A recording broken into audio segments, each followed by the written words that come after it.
Singkat cerita, turunlah Bang Freddy ini dari plafon, dari genteng, dari pala itu ya, turun ke bawah, cong gitu. Bang Freddy ketika itu posisinya di lantai 2 gitu, di lantai 2. Ketika turun, Bang Freddy melihat gitu ya, si rumah ini gitu. Banyak kamar-kamar di lantai 2 itu, kurang lebih ada 4 atau 5 kamar lah di sana itu. Bingung dia mau ngegasak kamar yang mana dulu nih, intinya kayak gitu. Dan anehnya ketika itu ya, dinding-dinding rumah Pak Haji itu gitu, banyak ornamen-ornamen lukisan gitu. Lukisannya itu yang membuat Bang Freddy ini takut gitu ya. Jadi di dinding rumah itu ya, ada salah satu lukisan wanita memakai baju hijau. Ya pasti lu lovers tahu lah ya, siapa wanita itu, gak usah diceritakan. Lagi ngibing gitu kan, lagi pakai selendang, lagi pakai baju hijau, di belakangnya ada apa, lautan.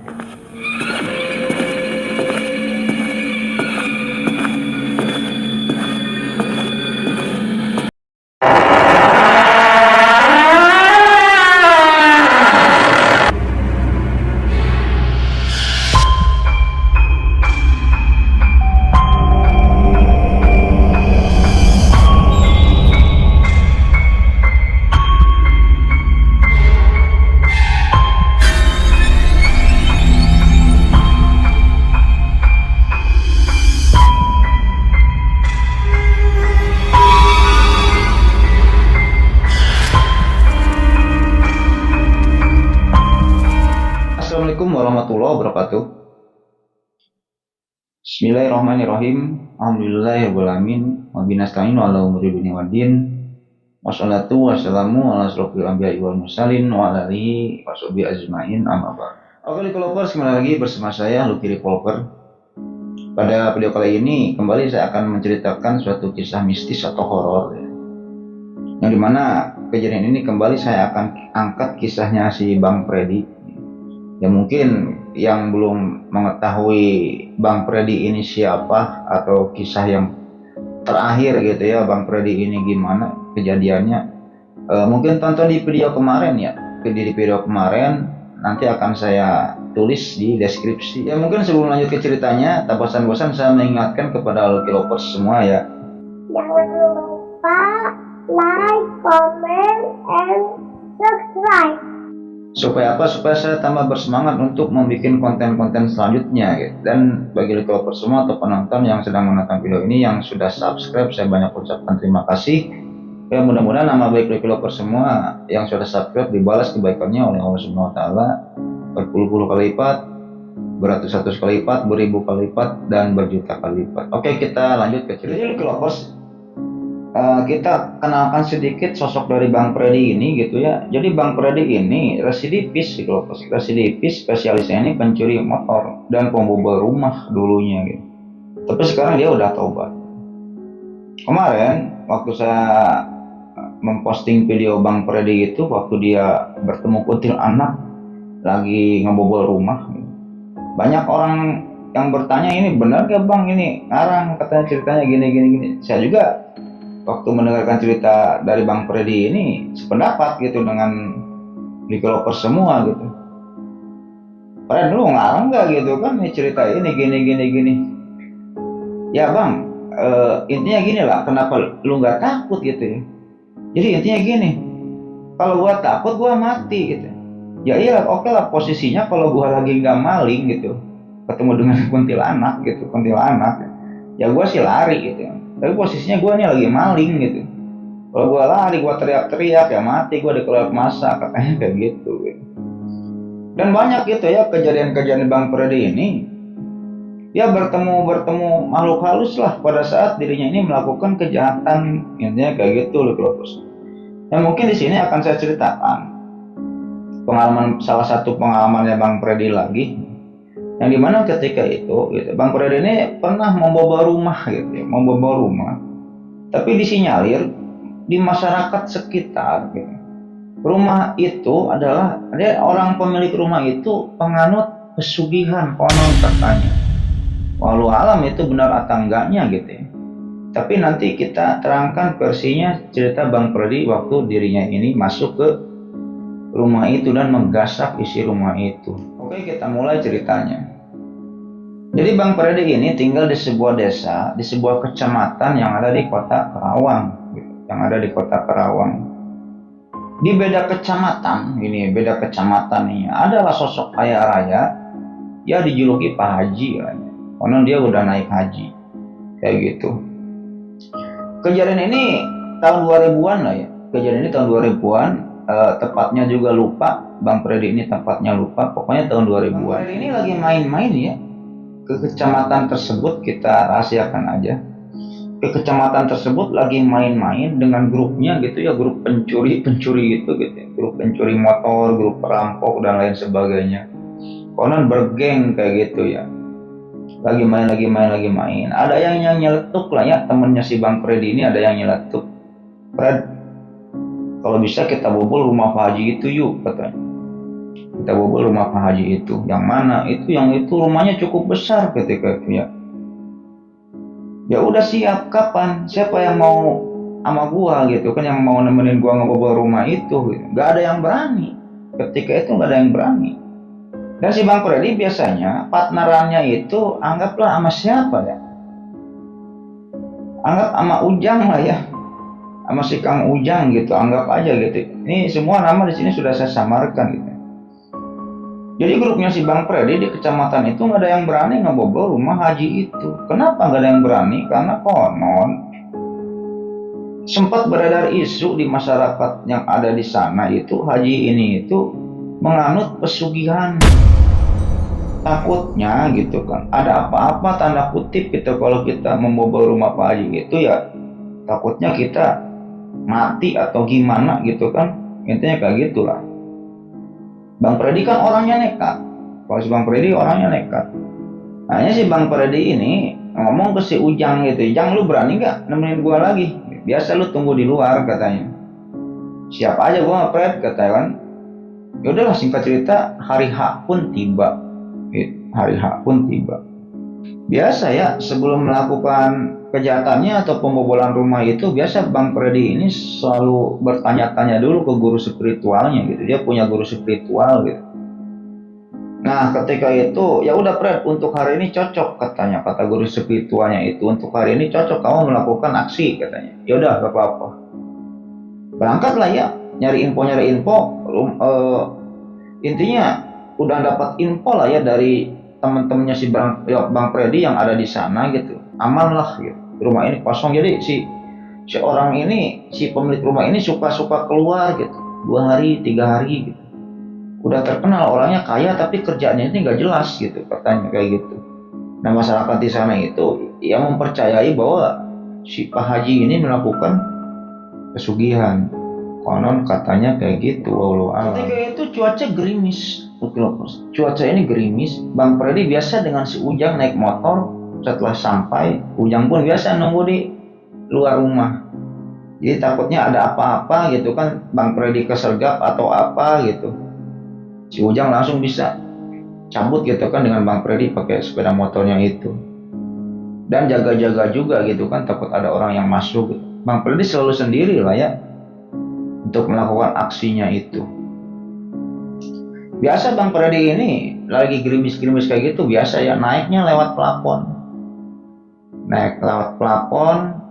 Singkat cerita masuk aja lah ya, lewat genteng gitu kan, masuk aja ke rumah itu. Nah konon penuturan Bang Freddy gitu ya, dia udah puluhan kali gitu ngebobol rumah gitu. Dan udah puluhan kali juga bertemu dengan sosok-sosok gaib seperti kuntilanak, pocong gitu kan. Udah biasa katanya. Udah biasa. Tapi pada waktu membobol rumah itu gitu, si Bang Freddy ini ketika masuk di atap, di plafon, kan gelap plafonnya itu. Jadi kenapa dia ini rasa takut gitu, mempunyai rasa takut yang sangat ketika memasuki rumah itu. Beda hawanya gitu, suasananya itu beda. Kenapa gue jadi takut gitu? Biasanya gue nyuri di pinggir gue ada kuntilanak biasa aja, tapi ketika masuk ke rumah itu gitu, kok gue asa takut gini gitu kan, kata si Bang Freddy ini. Bang Freddy ini memberanikan diri lah, lumayan nih rumah ini besar juga gitu kan, gue gasak dah gitu kan. Singkat cerita, turunlah Bang Freddy ini dari plafon, dari genteng, dari para itu ya, turun ke bawah, cong gitu. Bang Freddy ketika itu posisinya di lantai 2 gitu, di lantai 2. Ketika turun, Bang Freddy melihat gitu ya, si rumah ini gitu, banyak kamar-kamar di lantai 2 itu, kurang lebih ada 4 atau 5 kamar lah di sana itu. Bingung dia mau ngegasak kamar yang mana dulu nih, intinya kayak gitu. Dan anehnya ketika itu ya, dinding-dinding rumah Pak Haji itu gitu, banyak ornamen-ornamen lukisan gitu. Lukisannya itu yang membuat Bang Freddy ini takut gitu ya. Jadi di dinding rumah itu ya, ada salah satu lukisan wanita memakai baju hijau. Ya pasti Lovers tahu lah ya siapa wanita itu, gak usah diceritakan. Lagi ngibing gitu kan, pakai selendang, lagi pakai baju hijau, di belakangnya ada apa, lautan gitu. Jadi lukisan-lukisan yang lainnya itu, lukisan-lukisan yang lainnya itu lukisan-lukisan antik gitu. Gak jelas itu gambarnya gambar apa gitu. Konon katanya ada juga ornamen-ornamen apa sih, wayang golek gitu ya, wayang golek dan lain sebagainya. Pokoknya nuansanya klasik lah. Akan tetapi ketika itu Bang Freddy ini melihat salah satu lukisan yang tadi itu ya, yang wanita memakai baju hijau itu. Kenapa bulu kuduknya jadi merinding gitu Bang Freddy ini? Kok jadi ngebrigi kalau kata bahasa Inggrisnya mah kayak gitu lah. Ini sudahlah, kejadian tersebut berlalu. Hanya tepat di depan lukisan itu ada pintu kamar. Mantap, ada pintu kamar. Ketika itu gitu ya, biasa Bang Freddy ini masuk ke kamar itu dengan cara mendongkel pintunya gitu. Didongkel pintunya sama Bang Freddy. Tuh, dongkel, masuk aja ke sana. Ketika masuk kan white ya, gelap gitu kan, si gambarnya itu gelap. Bang Freddy ngambil senter, disenterin, nyari saklar lampu, ketemu saklar lampu, karena dipijit saklar lampu itu, nyala lampu yang ada di kamar itu, dah. Bang Freddy kaget ketika masuk ke kamar itu gitu. Jadi kamar yang Bang Freddy masuk itu seperti kamar ritual. Iya, ada sesajen gitu ya, di kamarnya itu ada sesajen gitu, ada sesajen. Dan di tepat di depan sesajen itu ada foto wanita yang sama, ada foto wanita yang sama yang memakai baju hijau, gak usah disebutkan lah ya, saya juga takut ini malam hari gitu. bentuk fotonya itu lebih besar daripada foto yang ada di depan kamar itu gitu. Lebih besar. Ketika itu daripada enggak sama sekali gitu ya, enggak ada barang-barang yang bisa dicuri ketika itu ya, cuman ada keris gitu ya, ada keris-keris, ada pedang-pedang gitu, barang-barang antik lah, ada Gucci, ada apa gitu ya. Ya daripada Bang Freddy ini nggak ada sama sekali barang yang bisa diambil gitu ya, udah uang nggak ada ketika itu ya. Bang Freddy ini mengambil sebuah keris gitu. Mengambil sebuah keris gitu. Ada banyak keris di sana, ambil satu keris. Udah aja Bang Freddy ini meninggalkan tempat itu ya, mematikan lampunya lagi, ditutup pintunya lagi, lalu ngegasak, singkat cerita mah ngegasak kamar-kamar yang lain lah. Sampai singkat cerita Bang Freddy ini ke lantai bawah, biasa ya, ke lantai bawah, di lantai bawah dibukain kamarnya dan digasakin. Banyak uang ketika itu Bang Freddy ngedapatin di lantai bawah ini, banyak uang. Bang Freddy ketika itu pantas aja gitu ya, intinya gini lah, pantas aja orang ini gitu ya. Intinya ada banyak gosip di desa tersebut ya, di kecamatan tersebut. Orang ini itu melakukan ritual pesugihan. Oh pantas aja, gue udah lihat sendiri nih ada kamar ritual ketika itu.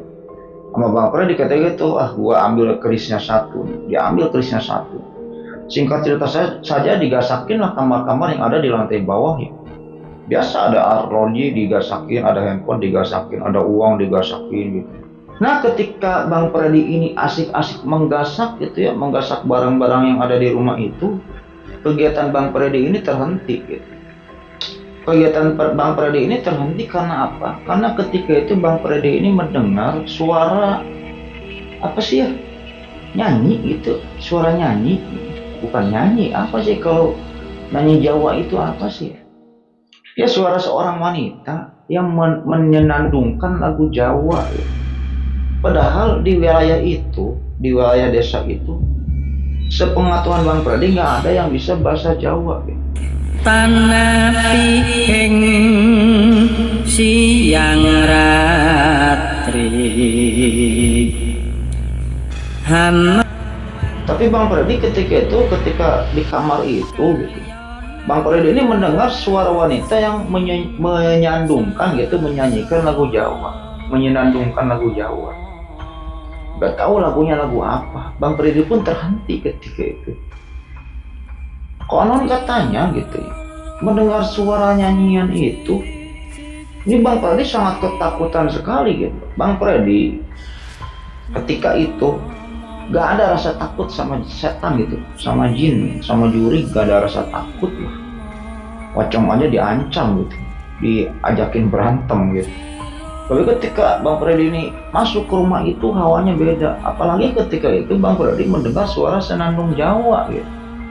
Bang Pradi juga gak ngerti itu lagu apa gitu. Bang Pradi pun mendengarkan gitu, mendengarkan dengan seksama lagu itu. Dan setelah itu Bang Pradi ini menelpon temannya tadi yang ada di luar rumah itu, si Ujang itu. Ketika itu diangkat oleh si Ujangnya. "Jang, lu di mana?" "Ya gue di luar rumah biasa," katanya kan. "Nih, lu dengar apa di telepon? Coba dengerin baik-baik," katanya. Obrolan mereka pun terhenti. Ketika itu si Ujang menjawab, "Gua ngedenger suara wanita yang nyanyi." "Nyanyi apa coba Jang?" "Ya nggak tahu gua. Kayak bahasa Jawa itu ya Pradi ya," kata si Ujang ketika itu. "Iya bener Jang. Nih Jang, gua takut Jang. Gua takut nih. Lu bisa gak masuk ke sini temenin gua," katanya kan. "Ntar motor gimana kalau ada orang yang nemuin motor gak ada pemiliknya di luar rumah gimana? Kalau ada orang yang curiga." Bingung ketika itu Ujang sama si Pradi ini bingung. "Ya udah Jang lah, kalau kayak gitu seadanya aja lah ya. Seadanya aja gue keluar sekarang ya." Akhirnya singkat cerita Bang Pradi pun keluar dari rumah itu lah. Biasa Bang Pradi keluarnya ini lewat atas lagi ya, naik lagi ke lantai 2 dan mau menuju ke plafon. Nah ketika Bang Pradi ini sampai ke lantai atas tadi, mau naik ke plafon, mau keluar, mau turun, keluar dari rumah itu, Bang Pradi mendengar dengan sangat jelas gitu. Jadi nyanyian wanita yang menyenandungkan lagu Jawa itu ada dalam kamar gitu. Kamar yang persis seperti kamar ritual yang telah Bang Pradi tadi masuki. Intinya kayak gitu. Nah di sana Bang Pradi baru merasakan rasa takut yang amat sangat gitu. Rasa takut yang amat sangat. Dan Bang Pradi pun ketika itu langsung naik ke plafon. Langsung turunlah dari rumah itu, turun aja. Biasa disambut oleh si Ujang. Pergilah dia, buat. Setelah pergi ngitung-ngitung uang, wah lumayan banyak lah, dapat banyak. Ya ketika itu dapatlah Bang Pradi ini 7-8 jutaan uangnya gitu ya, 7-8 jutaan. Udah kejadian tersebut berlalu. Singkat cerita hari-hari pun berlalu gitu ya, hari-hari pun berlalu. Ya kurang lebih dari 3 hari atau 4 hari setelah kejadian perampokan itu, pembobolan rumah itu, Bang Pradi pun main ke desa yang sama gitu, ke kecamatan yang sama, biasa nongkrong dengan anak-anaknya itu. Anak apa? Bukan anak-anak ya, teman nongkrongannya gitu, ada garong, ada copet, ada pembobol rumah juga gitu ya. Lagi asik-asik ngobrol kayak gitu ya, di sebuah warung gitu ya. Datang laki-laki separuh baya ke warung itu, gak tahu beli apa, beli sesuatu. Nah, setelah itu laki-laki itu datang ke warung. Ketika sebelum datang laki-laki itu yang tampak dari jauh gitu, teman-temannya si Bang Pradi ini berbisik-bisik ke si Bang Pradi itu, Pred, itu Pak Haji, Pak Haji yang mana? Itu yang rumahnya lu bobol katanya kan. Kata si teman-temannya si Bang Pradi, oh itu orangnya gitu. Jadi si Pak Hajinya ini biasa ya, pakai baju biasa, pakai sarung, umurnya kurang lebih 50-an lah, 50-an atau 55 tahunan, udah lumayan cukup sepuh ketika itu. Setelah Pak Haji ini membeli sesuatu ke warung itu, dan ketika mau pulang lagi Pak Haji ini melirik ke arah si Bang Freddy. Setelah Pak Haji ini melirik ke arah si Bang Freddy, Pak Haji ini senyum. Di sana banyak laki-laki teman tongkrongan si Bang Freddy gitu ya. Dan Pak Haji ini cuman senyumnya ke Bang Freddy doang, senyum aja. Intinya kayak gitu. Bang Freddy pun gak tahu gitu apa maksud senyumannya itu gitu. Hanya pergi aja ya, si Pak Hajinya itu pergi aja. Akhirnya di obrolan yang ada di warung itu, Bang Freddy pun kan tadi mengeluarkan kerisnya itu, mengeluarkan keris. Ini gua mau jual keris ini nih, katanya kan. Ada yang berani bayarin enggak, katanya kan. Adalah temannya Bang Freddy yang punya teman juga pengoleksi barang antik. Intinya kayak gitu ya, pengoleksi barang antik.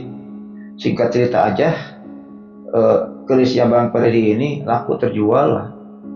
Konon harganya sangat mahal sekali ketika itu, keris yang dijual oleh Bang Freddy itu. Jadi harganya ini melebihi harga hasil rampokannya itu, intinya kayak gitu. Oke, kejadian tersebut berlalu. Singkat cerita saja, Bang Freddy pulang ke rumah ya, pulang ke rumahnya. Nah, setelah itu pada waktu malam hari, Bang Freddy ini bermimpi. Jadi Bang Freddy di mimpinya itu aneh gitu.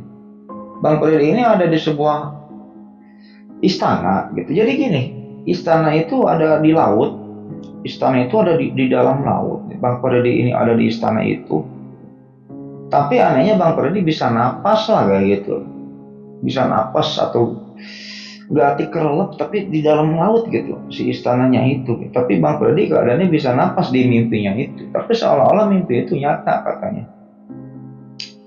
Singkat saja, akhirnya Bang Freddy ini di mimpinya itu bertemu dengan sosok wanita yang seolah-olah Bang Freddy ini kenal gitu. Ketika diingat-ingat, ini siapa wanita ini? Oh, wanita yang ada di lukisan pemilik rumah itu. Katanya, kata Bang Freddy itu. Singkatnya di mimpi itu, wanita itu intinya gini lah, menyuruh Bang Freddy ini untuk membalikan lagi keris yang ada di tempat ritual itu. Kalau enggak, Bang Freddy mati. Katanya. Hanya bangunlah Bang Freddy itu dari mimpinya. Ketika bangun dari mimpinya, oh cuman mimpi gitu kan, kata Bang Freddy ini, oh cuman mimpi ternyata gitu ya. Nah ketika Bang Freddy mau bangun dari tidurnya, Bang Freddy kakinya ini gak bisa gerak, dua-duanya lumpuh. Kaki Bang Freddy ini dua-duanya lumpuh. Ya kurang lebih Bang Freddy ini mengalami lumpuh itu, mengalami gak bisa jalan ini sekitar 5 harian lah. Sehingga ketika itu Bang Freddy ini jarang nongkrong dengan teman-temannya itu kan, jarang nongkrong. Ya kurang lebih di hari ketiga, ada temannya Bang Freddy yang berasal dari desanya si Pak Haji itu datang ke rumahnya Bang Freddy, datang dengan membawa keris itu gitu. Akhirnya si temannya si Bang Freddy ini menyampaikan kepada Bang Freddy bahwa si pembeli keris ini membalikan kerisnya gitu. Gak apa-apa, uangnya mah gak usah dibalikan lah, katanya kan. Ketika mendengar cerita-cerita dari temannya si Bang Freddy itu gitu ya, jadi konon si orang yang membeli kerisnya si Bang Freddy ini gitu ya, suka didatangi oleh sosok wanita yang memakai baju hijau dan menyuruh orang yang membeli keris itu untuk membalikan lagi keris ini ke tempat asalnya gitu. Ketika diceritakan gitu kan, ini keris dapat dari siapa? Dari si Freddy gitu kan. Ya udah balikan lagi aja keris itu ke si Freddy katanya. Kata si pembeli itu, gak apa-apa, uangnya mah ambil aja, gak usah dibalikin uang saya mah. Intinya kayak gitu. Dan Bang Freddy ketika itu menceritakan tentang keadaannya, gua nggak bisa jalan nih, katanya kan. Setelah mencuri dari rumah itu gua nggak bisa jalan. Diceritakan tentang mimpinya itu.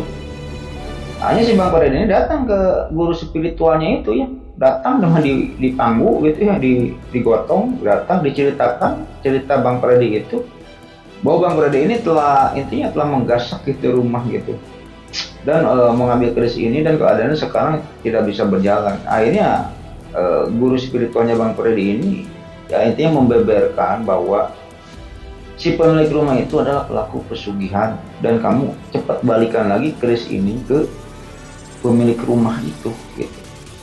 balikin lagi keris ini ke pemilik rumah itu. Kalau enggak, ini lumpuh kamu ini akan menjalar ke seluruh tubuh dan nantinya kamu akan mati, kata si guru spiritualnya itu. Akhirnya ketika itu Bang Freddy pun ya berencana untuk membalikkan keris itu ke si pemilik rumah itu, tapi dengan secara tidak langsung ya, Bang Freddy pun malu lah ketika itu. Akhirnya menyuruh anak kecil yang ada di desa itu untuk membalikkan keris itu ke si Pak Haji itu, si pemilik rumah itu. Singkat cerita, keris itu diterima oleh Pak Haji gitu. Dan kurang lebih sebulan setelah kejadian itu gitu, si Pak Haji ini, si pemilik rumah ini pindah rumah, nggak tahu pindahnya kemana. Warga desa nggak ada yang tahu si Pak Haji ini pindah rumahnya kemana, nggak ada yang tahu. Sampai dengan saat ini gitu ya, ini cerita ini diceritakan nih. Jadi rumah si Pak Haji ini cukup besar dan sekarang ini terbengkalai. Si Pak Haji gak ada yang tahu, pokoknya menurut keterangan warga di sana pindah rumah. Rumah yang ada itu nggak dikontrakin, nggak dijual, sampai sekarang juga masih ada rumahnya, tapi udah terbengkalai, udah banyak ilalang. Dan warga-warga di sekitar juga tidak mengetahui tentang keberadaan Pak Haji ini saat ini itu di mana. Intinya kayak gitu. Ya mungkin gitu aja Lovers ya, cerita pada video kali ini, mudah-mudahan menghibur. Itu salah satu pengalaman dari Bang Freddy gitu, waktu saat membobol rumah, kena batunya lah, intinya kayak gitu. Masalah Pak Haji tadi melakukan ritual pesugihan atau enggak, yang nggak tahu, walau alam. Silakan nilai oleh Lucky Lovers masing-masing. Tapi keterangan Bang Freddy ketika masuk ke rumah itu ya keadaannya kayak gitu, intinya kayak gitu. Ya mungkin gitu aja Lucky Lovers cerita pada video kali ini, mudah-mudahan menghibur. Dan tak lupa juga sebelum videonya saya tutup, saya akan mendoakan kepada Lucky Lovers semua. Allahumma inna nas'aluka bi anna lakal hamdu la ilaha illa anta wahdaka la syarika laka al-mannan badius samawati wal ardh dzul jalali wal ikram ya hayyu ya qayyum. Mudah-mudahan Lucky Lovers semua diberikan kesehatan, diberikan umur yang panjang, diberikan rezeki yang melimpah. Bagi yang sedang sakit atau keluarganya ada yang sedang sakit, mudah-mudahan cepat diambil penyakitnya oleh Allah Subhanahu wa taala dan disembuhkan dan tidak disakitkan lagi sampai wafat. Bagi yang masih sehat, mudah-mudahan diperpanjang nikmat sehatnya oleh Allah Subhanahu wa taala. Bagi yang belum punya jodoh, mudah-mudahan cepat dipertemukan dengan jodohnya masing-masing ya. Dan yang paling utama, mudah-mudahan kita semua termasuk saya nantinya dikumpulkan di dalam surganya Allah Subhanahu wa taala di hari akhir dan mendapatkan syafaat darinya. Gue itu aja Lucky Lovers cerita pada video kali ini, mudah-mudahan menghibur. Akhirul kata, Allahumma sholli ala sayyidina Muhammad wa ala sayyidina Muhammad wa bila taufiq wal hidayah. Wassalamualaikum warahmatullahi wabarakatuh.